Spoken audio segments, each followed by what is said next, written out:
Selamat pagi teman-teman semua. Semoga kita semua sehat di rumah masing-masing. Sebelum memulai ibadah ini, mari kita semua bangkit berdiri. Pertolongan kita dalam ibadah ini adalah dalam nama Tuhan yang menciptakan langit dan bumi. Kasih karunia dan damai sejahtera dari Allah Bapa dan Tuhan kita Yesus Kristus menyertai kita sekalian. Amin. Mari teman-teman kita duduk lagi. Kita akan menyanyikan dengan Apa Akan Kubalas.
Teman-teman, mari kita berdoa. Tuhan Yesus, terima kasih atas hari yang sudah Kau sediakan bagi kami. Terima kasih karena sudah menjaga kami selama seminggu ini ya Tuhan. Terima kasih juga karena telah mengumpulkan kami untuk beribadah bersama-sama, walaupun di rumah kami masing-masing ya Tuhan. Tuhan Yesus, tolong berkati ibadah ini agar dapat berjalan dengan lancar dari awal hingga akhirnya ya Tuhan. Tuhan tolong juga semua yang berpartisipasi dalam ibadah ini agar dapat menjalankan ibadahnya dengan baik ya Tuhan. Tuhan Yesus, kami telah berdoa dalam nama Tuhan Yesus, kami berdoa, amin.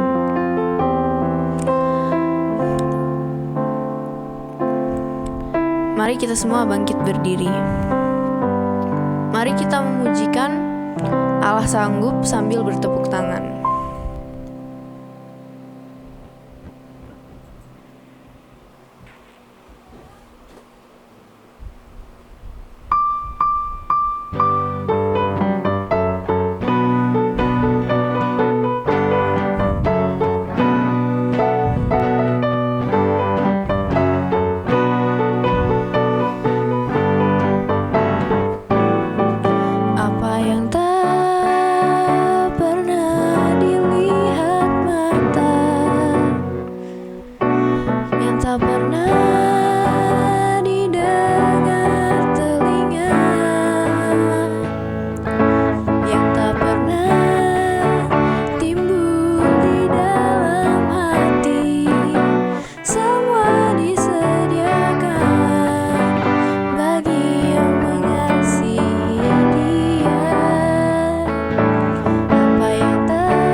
Teman-teman, mari kita melanjutkan memujikan, serukan namanya sambil bertepuk tangan.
Sebelum mendengarkan firman Tuhan, mari kita menyanyikan mengampuni.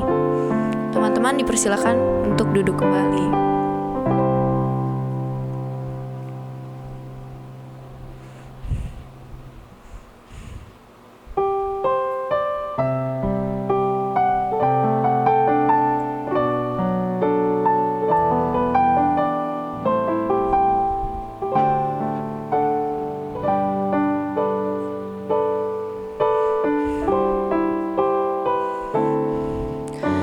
Ketika hatiku telah disakiti,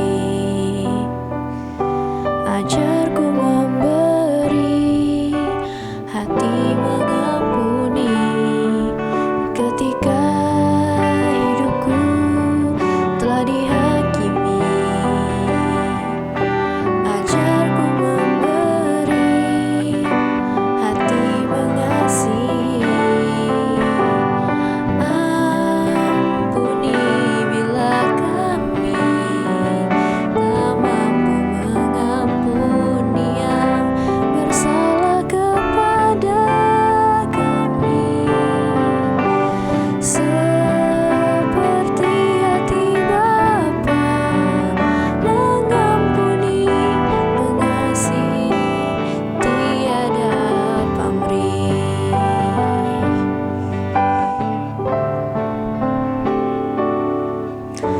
Ketika hatiku telah disakiti,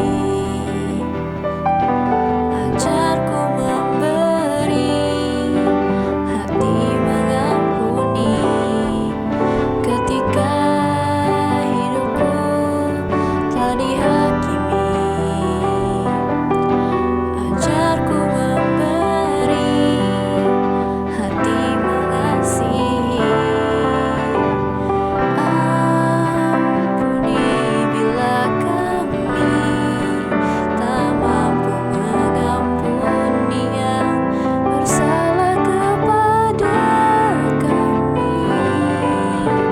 Seperti hati Bapa, mengampuni, mengasihi, tiada pamrih.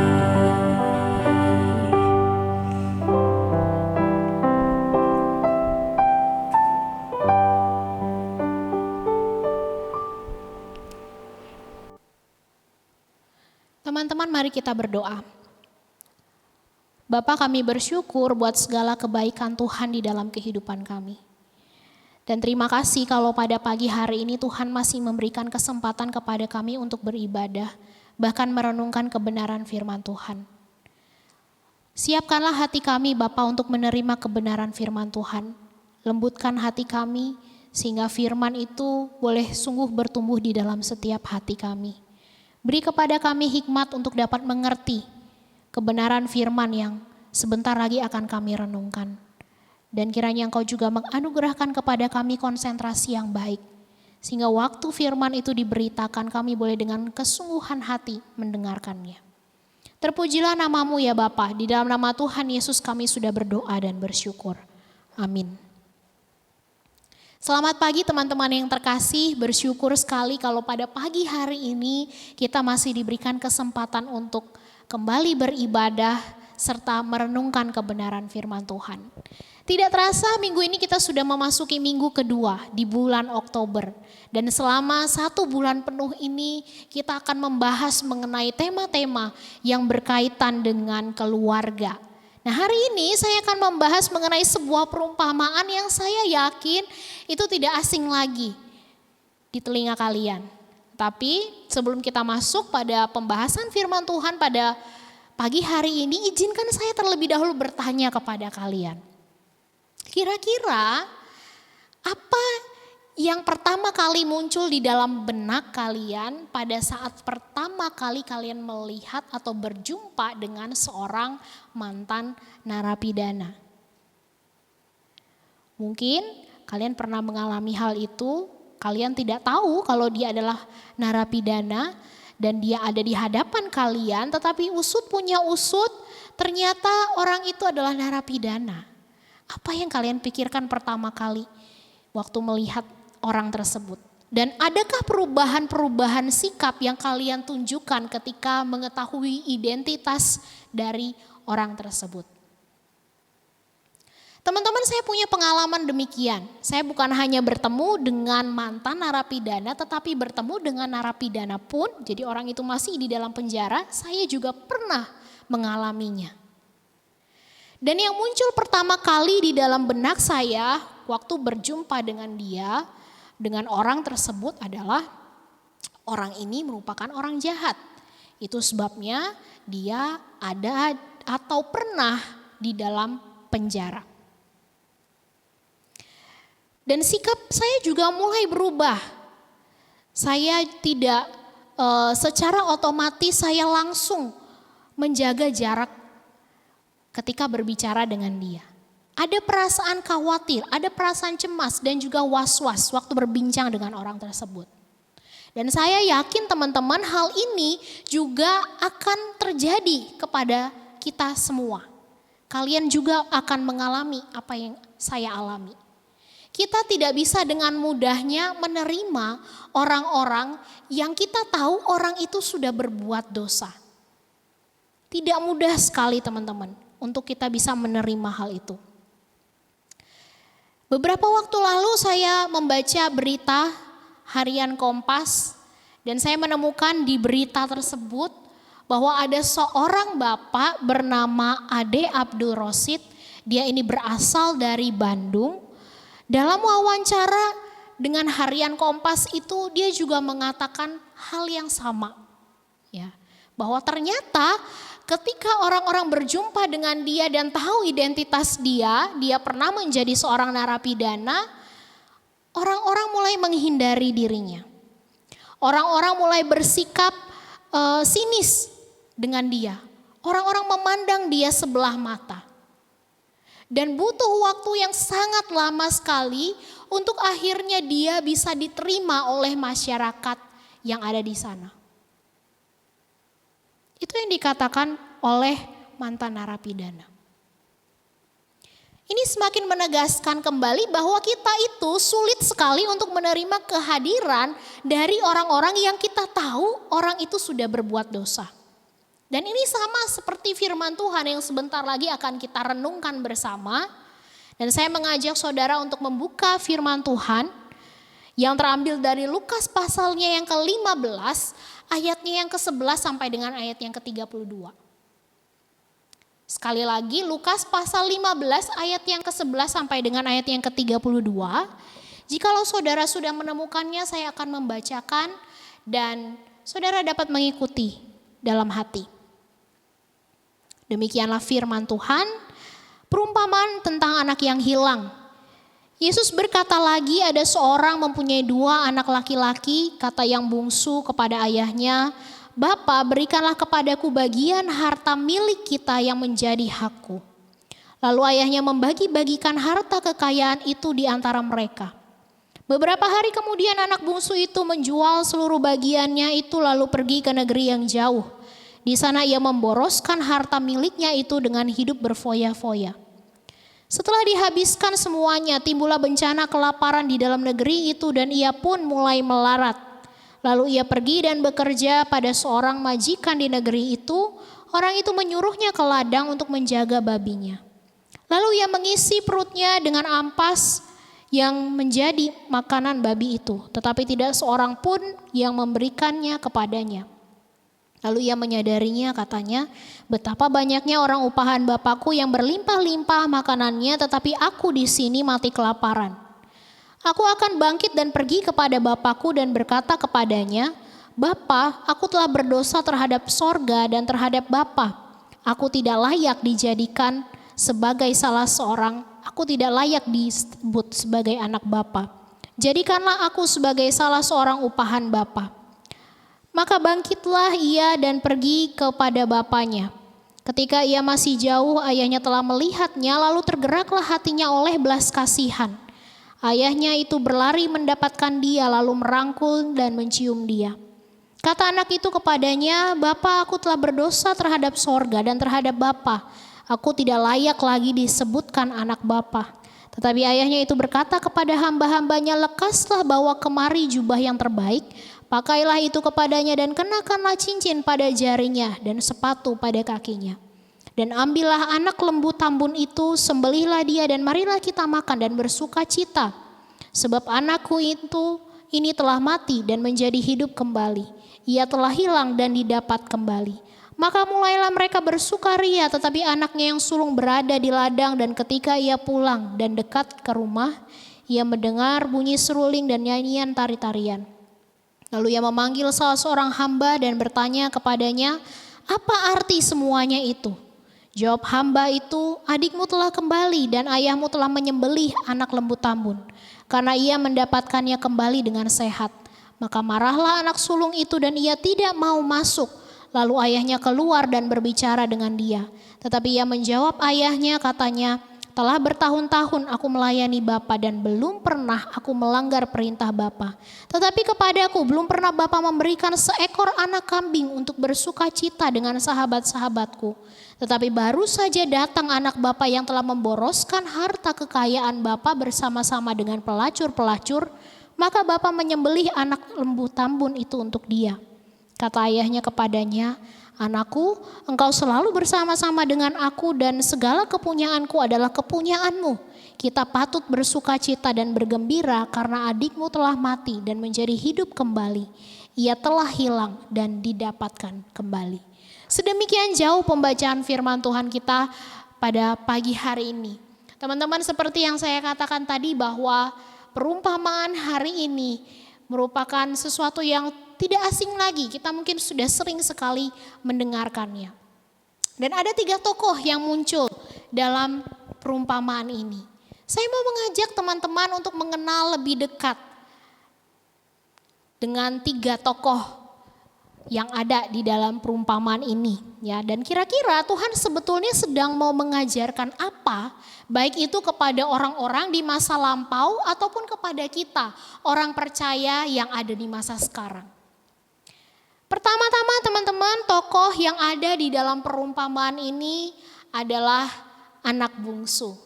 Nama dia pertama kali muncul di dalam kisah ini. Dan dikatakan pada waktu itu anak bungsu itu pergi meminta warisan kepada sang ayah. Teman-teman, memang dalam tradisi pada masa itu anak laki-laki itu yang biasanya mendapatkan harta warisan dari orang tua. Biasanya anak pertama, anak sulung itu akan mendapatkan bagian 2 kali jauh lebih banyak dibandingkan saudara-saudara yang lain.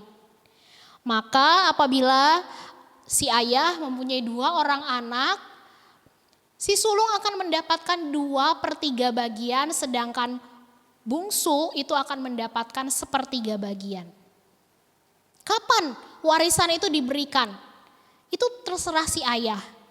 Kadang-kadang orang tua itu bisa memberikan warisan itu jauh lebih awal. Mereka kadang memutuskan untuk pensiun dini dalam pekerjaan mereka dan biasa mereka bekerja di ladang. Kalau mereka sudah pensiun dini, maka anak-anaknya lah yang akan meneruskan pekerjaan orang tuanya. Jadi tidak selalu orang tuanya memberikan di akhir hidupnya, tapi kadang-kadang bisa juga di awal, tergantung dari orang tuanya. Tetapi apa yang dilakukan oleh bungsu ini sangatlah tidak biasa. Kalau biasanya itu merupakan inisiatif dari orang tua untuk memberikan warisan, maka ini si bungsu yang justru memprakarsai pembagian warisan. Ini sangat tidak biasa. Dan ini sebetulnya menunjukkan sikap sombong yang dimiliki oleh si bungsu. Dia mengabaikan otoritas ayahnya sebagai kepala keluarga. Dan ini akan terus terlihat semakin lebih jelas pada perbuatan-perbuatan yang dia lakukan setelah mendapatkan warisan itu. Si bungsu yang sudah menerima warisan, dia kemudian memutuskan untuk meninggalkan rumahnya, meninggalkan ayahnya dan pergi ke tempat yang sangat jauh. Memang bungsu tidak melakukan hal yang jahat, tidak melakukan hal yang kasar kepada ayahnya. Tetapi yang dilakukan oleh si bungsu adalah dia mengabaikan ayahnya.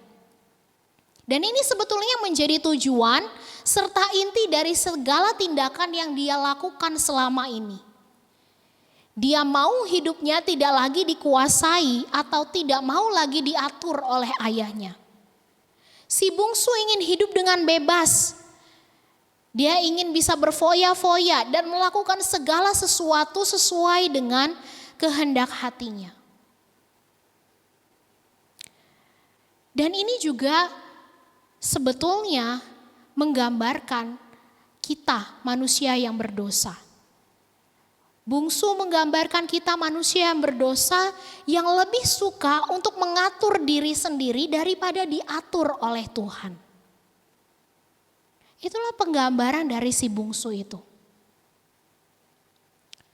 Ketika Tuhan memberikan kepada kita berbagai peraturan, menjaga kekudusan hidup, beribadah di hari Minggu dan juga melayani Tuhan dan lain sebagainya. Di rumah kita juga ada aturan yang dibuat oleh orang tua kita.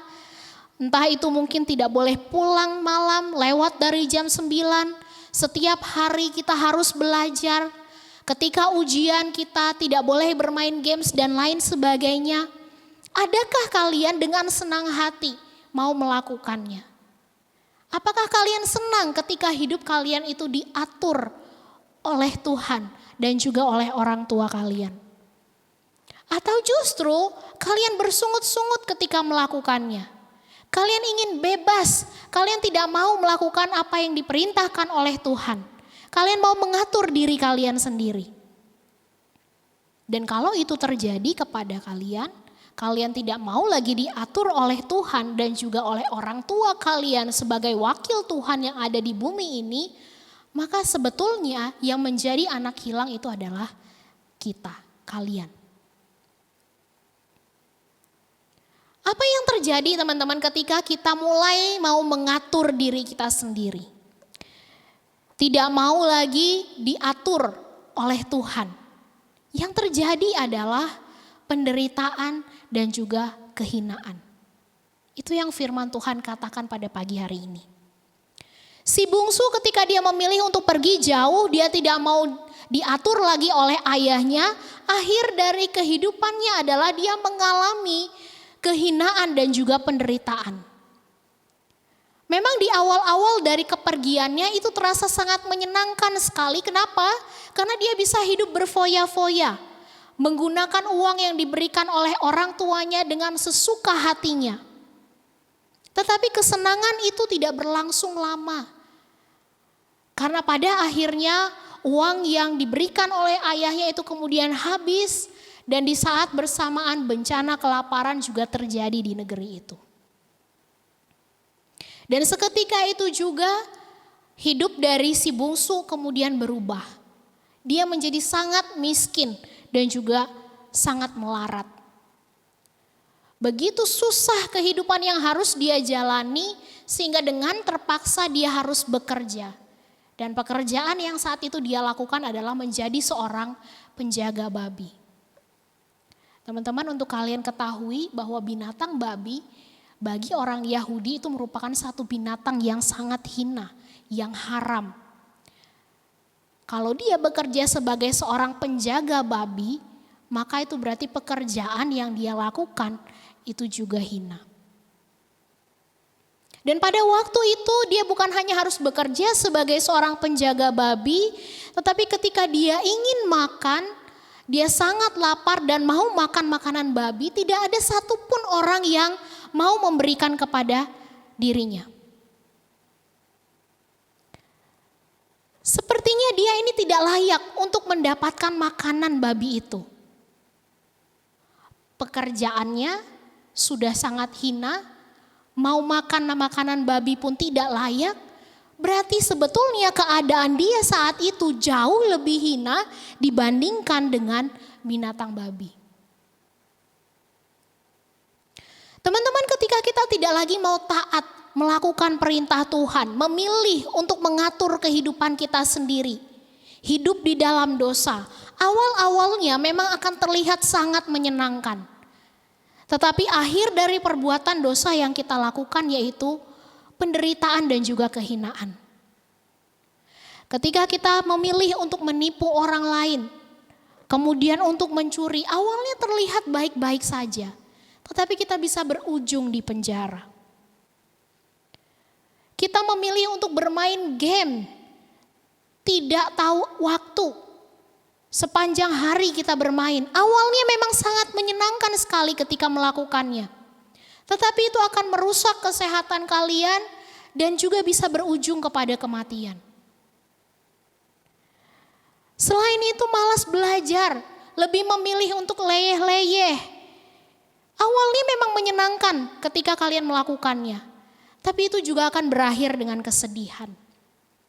Kalian bisa tidak naik kelas, atau bahkan nilai rapot kalian juga menjadi jelek.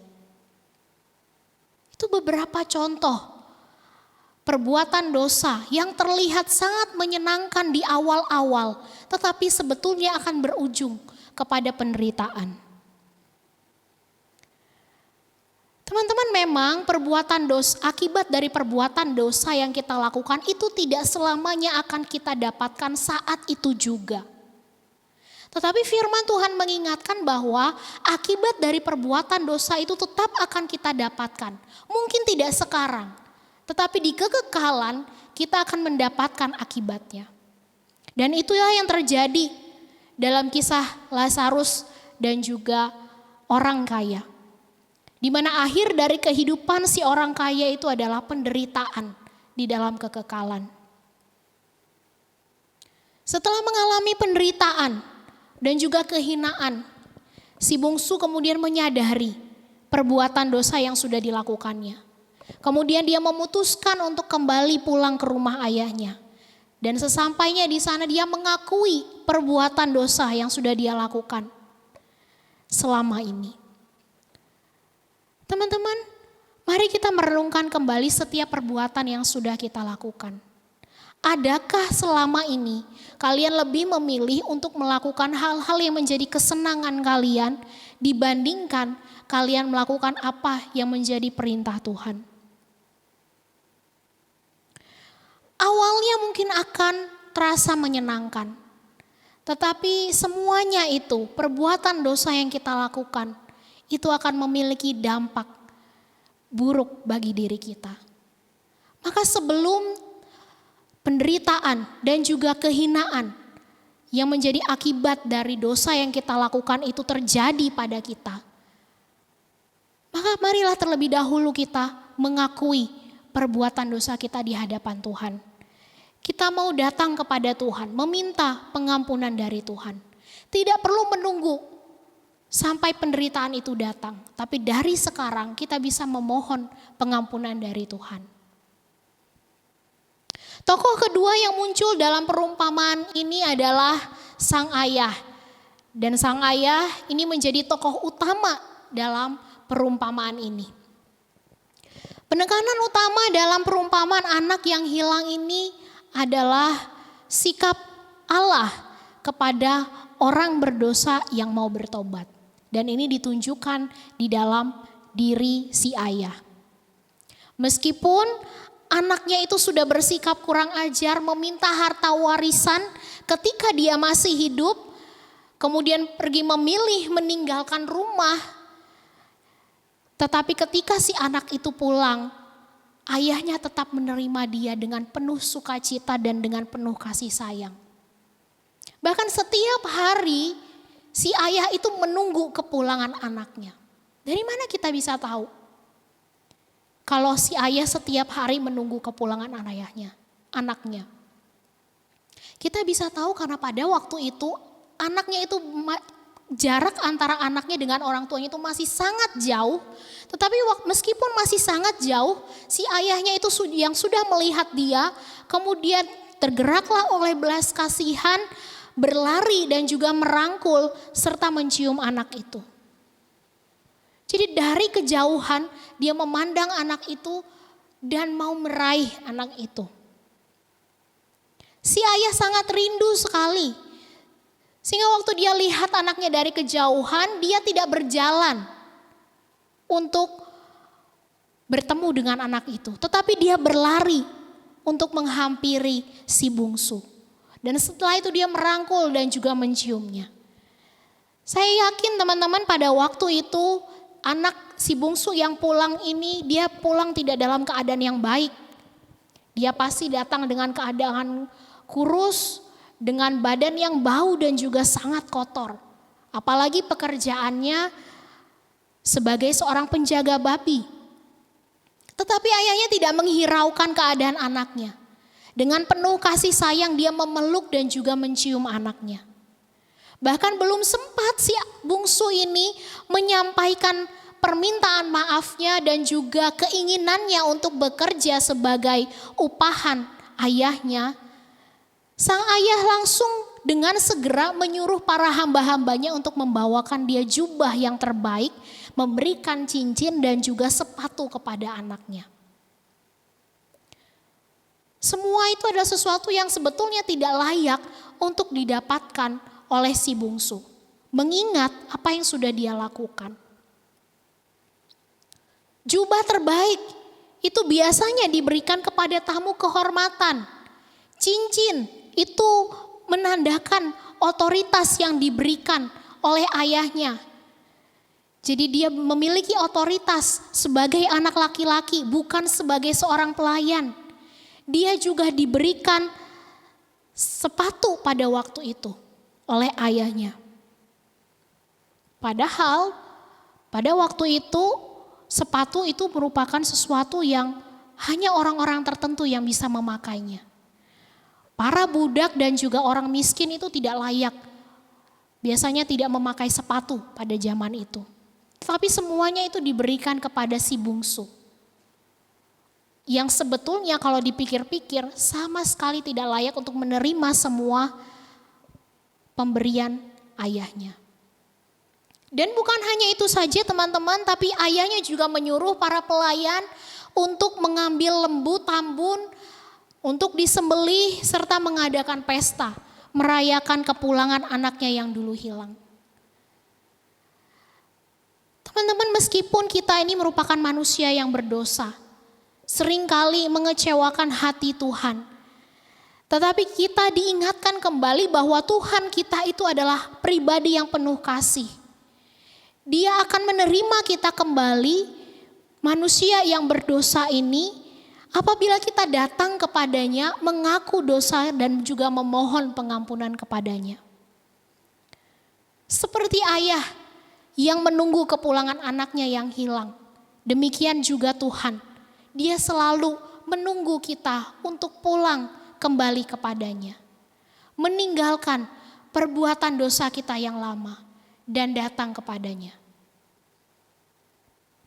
Tokoh terakhir teman-teman yang juga muncul pada bagian firman Tuhan ini yaitu si sulung.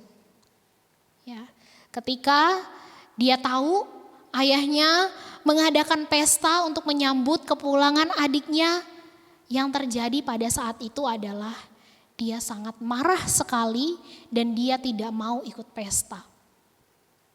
Ini adalah respon yang sangat jauh berbeda antara si ayah dengan si sulung.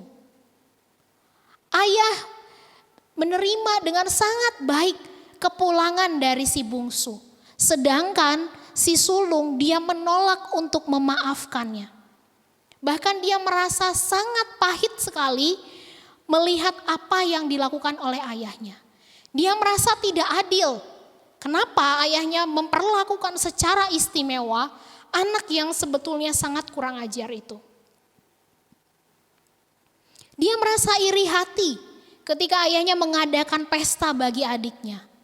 Sedangkan bagi dirinya, ayahnya itu tidak pernah membuatkan pesta. Dia merasa dirinya jauh lebih baik dibandingkan dengan adiknya. Dan dia tidak mau mengakui adiknya sebagai saudara. Itu sebabnya kalau kalian baca nanti dia akan katakan menyebut adiknya itu sebagai anak bapa. Teman-teman, hati-hati. Jangan sampai kita menjadi seperti si sulung. Sebetulnya sulung ini menggambarkan siapa? Sulung itu menggambarkan orang-orang Farisi dan juga ahli Taurat yang pada waktu itu bersungut-sungut melihat para pemungut cukai dan juga orang-orang berdosa yang datang kepada Yesus dan juga mendengarkan Yesus. Mereka tidak suka. Mereka merasa bahwa diri mereka itu jauh lebih baik dibandingkan dengan mereka yang berbuat dosa itu. Orang-orang yang hadir pada waktu itu, para pemungut cukai tidak layak untuk datang kepada Tuhan. Pada masa sekarang, siapakah anak sulung itu? Anak sulung itu merupakan gambaran dari orang Kristen yang sok suci, yang tidak senang melihat orang berdosa itu datang kepada Tuhan. Kita perlu waspada ketika kita melihat seseorang yang tadinya berdosa kemudian datang kepada Tuhan. Kita ada perasaan tidak suka dengan orang itu. Kita merasa diri kita jauh lebih baik dibandingkan orang itu. Kita perlu waspada, teman-teman. Seperti Tuhan yang menerima kita kembali, memeluk kita kembali, manusia yang berdosa ini. Maka kita juga harus belajar untuk menerima orang lain, bahkan orang yang sudah berbuat dosa sekalipun. Kita jangan merasa diri kita jauh lebih baik dibandingkan mereka, karena toh kita pun juga merupakan manusia berdosa yang mendapatkan belas kasihan daripada Tuhan. Maka teman-teman, dari perumpamaan ini, apa yang bisa kita pelajari? Mungkin kita di rumah, di gereja, ataupun juga di sekolah, kita merasa tidak nyaman. Entah itu karena sikap orang lain, atau karakter buruk orang lain, atau juga perkataan orang lain kepada kita. Mereka sudah menyakiti kita, tetapi jangan sampai apa yang mereka lakukan itu kemudian merusak relasi kita dengan mereka. Meskipun mereka berbuat dosa kepada kita, tapi marilah kita juga belajar menerima mereka. Sama seperti Tuhan yang juga sudah menerima kita, manusia yang berdosa. Kita mau belajar untuk menerima kembali bahkan orang-orang yang menyakiti kita ataupun juga orang berdosa. Di rumah mungkin kita mengalami hal demikian, tapi jangan sampai hal-hal itu merusak relasi kita dengan sesama anggota keluarga. Tapi biarlah kita belajar untuk menerima dan juga mengampuni mereka. Mari kita berdoa. Bapa, kami bersyukur untuk firman Tuhan yang baru saja kami dengarkan. Kami diingatkan kembali, sebagaimana Tuhan yang menerima kami kembali, manusia yang berdosa. Kami juga mau belajar menerima orang lain yang sudah menyakiti hati kami, bahkan orang-orang yang sudah berbuat dosa sekalipun. Tolonglah kami Tuhan, karena kami tahu ini bukanlah sesuatu yang mudah untuk dilakukan. Tapi kiranya Roh Kudus-Mu senantiasa menolong dan juga memampukan setiap kami. Berkati setiap kami ya Tuhan, setiap remaja yang sudah mendengarkannya. Terpujilah nama-Mu, dalam nama Tuhan Yesus Kristus kami sudah berdoa dan bersyukur. Amin. Untuk meresponi firman Tuhan, mari kita menyanyikan mengampuni sekali lagi.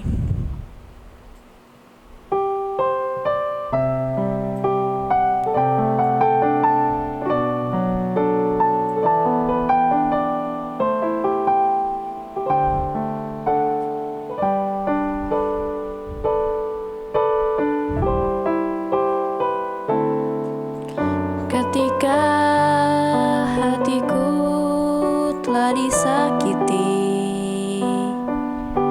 ajarku memberi hati mengampuni. Ketika hidupku telah dihakimi, ajarku memberi hati mengasihi. Ampuni bila kami tak mampu mengampuni yang bersalah kepada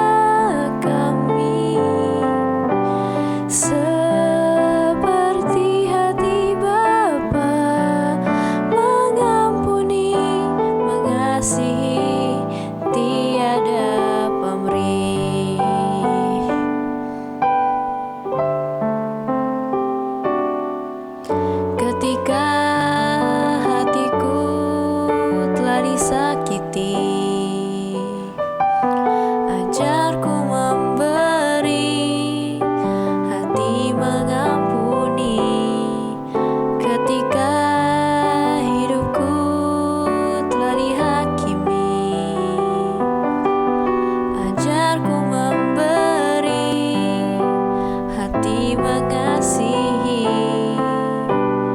Ampuni bila kami tak mampu mengampuni yang bersalah kepada kami, seperti hati Bapa mengampuni, mengasihi, tiada pamrih.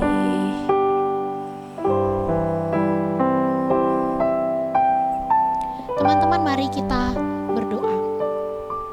Bapa, kami datang kepadamu, kami bersyukur untuk kebaikan Tuhan di dalam kehidupan kami. Sepanjang 1 minggu lamanya Tuhan sudah menolong dalam setiap hal yang kami lakukan. Meskipun ada banyak tantangan yang Tuhan izinkan terjadi, tapi kami melihat kebaikan Tuhan yang tidak pernah habis-habisnya di dalam kehidupan kami. Itu sebabnya pada pagi hari ini kami mau membawa pergumulan kami, doa syafaat kami kepada Tuhan. Bapak, kami teringat untuk Indonesia yang sampai saat ini masih bergumul dengan COVID-19. Kiranya Tuhan, Engkau sendiri yang menolong. Berikan hikmat kepada para pemerintah ketika mereka menangani masalah pandemi ini. Dan Tuhan juga tolong supaya kami masyarakat juga bisa dengan patuh menaati peraturan yang sudah ditetapkan oleh pemerintah, melakukan protokol kesehatan dan juga menjaga kesehatan kami dengan lebih baik lagi. Sehingga sungguh Indonesia juga boleh dengan cepat menyelesaikan pandemi ini. Kami juga mau berdoa untuk studi kami. Terima kasih kalau Tuhan sudah menolong kami dalam ujian tengah semester yang kemarin sudah dilakukan. Dan hasilnya pun juga sudah keluar. Dan kiranya kami juga boleh terpacu untuk terus lebih semangat lagi, lebih giat lagi dalam belajar. Mempertanggungjawabkan apa yang Tuhan sudah percayakan kepada kami di dalam studi. Dan kami berdoa juga Bapa untuk kerohanian kami sebagai remaja agape. Kiranya semakin hari kami juga boleh semakin bertumbuh di dalam Tuhan. Melalui disiplin rohani yang kami lakukan, maupun juga melalui persekutuan, ibadah yang dilakukan. Kiranya kami boleh semakin bertumbuh dalam pengenalan akan Tuhan dan semakin dewasa secara rohani. Bapa, kami juga menyerahkan untuk setiap kami. Kiranya Tuhan Engkau menganugerahkan kepada kami kekuatan dan juga kesehatan untuk kami menjalani tiap-tiap harinya. Situasi sedang tidak baik, tapi kiranya kondisi fisik yang baik itu terus Tuhan anugerahkan kepada setiap kami. Dan kami juga mau melihat perbuatan Tuhan yang ajaib dalam kehidupan kami. Kami bersyukur pagi hari ini diberikan kesempatan untuk memberikan persembahan. Kami tahu ini tidak seberapa dibandingkan dengan kebaikan Tuhan, tapi kami mau belajar memberi dengan penuh syukur dan dengan penuh sukacita. Dan kiranya apa yang kami berikan ini juga dapat menjadi berkat bagi pekerjaan Tuhan di tempat ini. Terpujilah nama-Mu Bapa, di dalam nama Tuhan Yesus Kristus kami sudah berdoa dan bersyukur. Amin.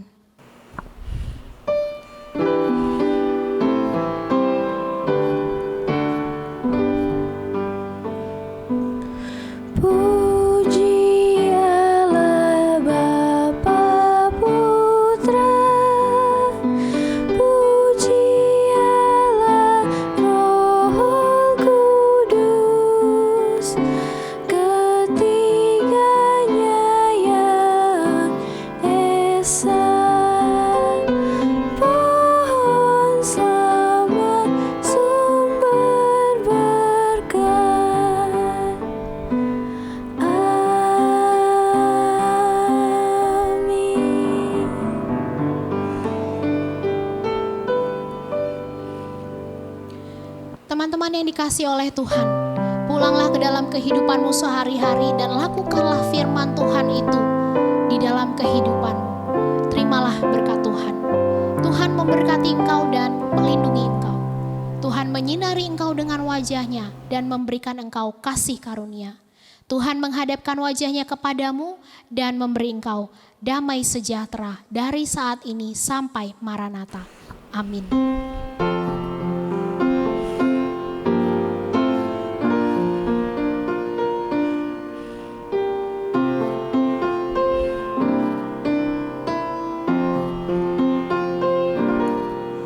Bapa, terima